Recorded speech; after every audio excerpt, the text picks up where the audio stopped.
स्वतंत्र भारत में जन्म लिए हैं। यूं तो आजादी की लौ 1857 ईस्वी में चल चुकी थी, जो धीरे धीरे चलकर 1947 ईस्वी में हमारा देश को आजाद कराया।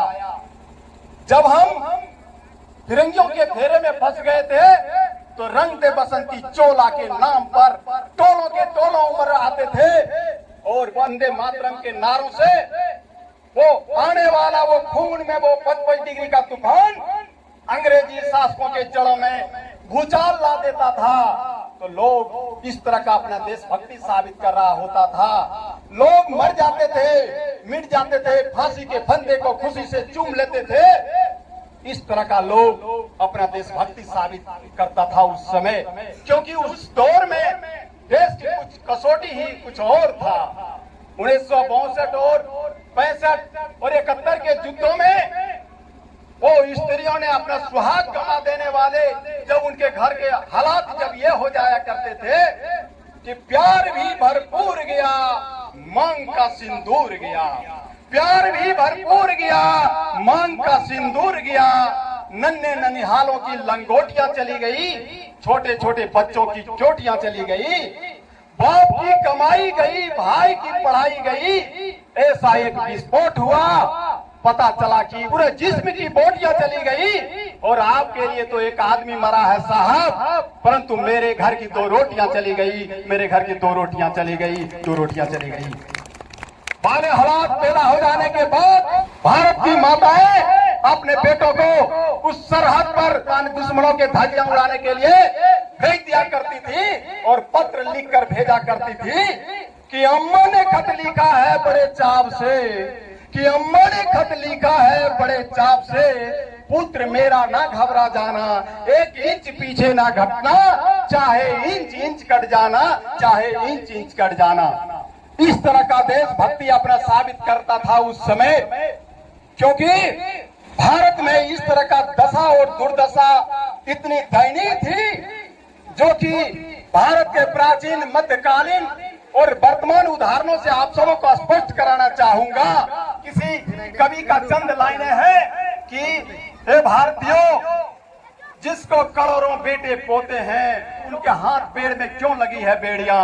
तो इसलिए बाहर निकलो, इस समय मर जाने को, मिट जाने को, फांसी चढ़ जाने को कहता था, देश बलिदान मांगता था, परंतु आज देश बलिदान नहीं मांगता है। आज देश फांसी चढ़ जाने को, मर जाने को, मिट जाने को नहीं कहता है, परंतु मेरे विचारों में अगर हर एक व्यक्ति अपने पूरे सच्ची निष्ठा और लगन और ईमानदारी के साथ काम करे, यही सबसे बड़ा देश प्रेम है, यही सबसे बड़ा देश भक्ति है। अगर व्हाट्सएप और फेसबुक के डीपी को 3 रंगों में रंगना या साल में 2 बार इस तरह का तिरंगा को लहराना, हाथ में तिरंगा को लेकर ये कहना कि ये देशभक्ति है, तो मैं पूछना चाहता हूं कि उस गरीबों के बच्चा ट्रैफिक के छाव में नंगे पांव में हाथ में तिरंगा लिए हुए बेच रहा होता, तो क्या आप इसे देशभक्ति कहेंगे? नहीं, ये देशभक्ति नहीं है, ये उसके पेट की भूख की शक्ति है जो ऐसा करने पर मजबूर करती है। तो इसलिए कहता है, अरे ना मस्जिद को जानते हैं, ना शिवालों को जानते हैं, जो भूखे पेट होते हैं वो सिर्फ भोजन के निवालों को जानते हैं, निवालों को जानते हैं, निवालों को जानते हैं। मित्रों, जब हमारा भारत स्वतंत्र हुआ तो क्या आप इसे स्वतंत्र कहेंगे?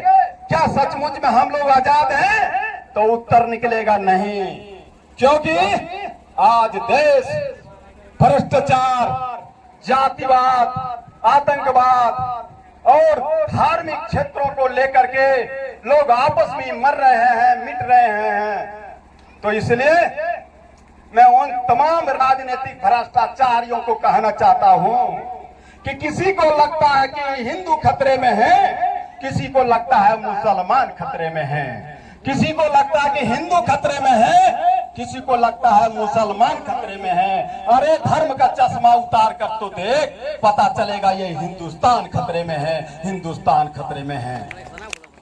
परम उपस्थित सभी मित्रों, सज्जनों, आज हमारे देश के युवा कहीं न कहीं स्वतंत्र भारत में कहीं न कहीं पथभ्रष्ट होते जा रहे हैं। तो उसके लिए मैं उन युवाओं के लिए मैं 2 शब्द कहना चाहूंगा कि ना मरो सनम बेवफा के लिए, ना मरो सनम बेवफा के लिए, मरना है तो मरो यारो इस वतन के लिए। इसलिए साथियों मैं कहना चाहूंगा, हमारे देश में अभी विपुल समस्याओं से अभी जूझ रहा है, जैसे आतंकवाद, भ्रष्टाचार, धार्मिकवाद में लोग घिरे हुए हैं। इसलिए तमाम चीजों से ऊपर उठ करके सबसे पहले हमारा देश होना चाहिए, हमारा तिरंगा सुरक्षित रहना चाहिए। इसलिए मैं तिरंगे के नीचे सभी युवाओं को कहना चाहूंगा कि अगर जो भी कुछ बातें हो हम लोग आपस में लड़ लेंगे, लेकिन जहां देश की बात आए,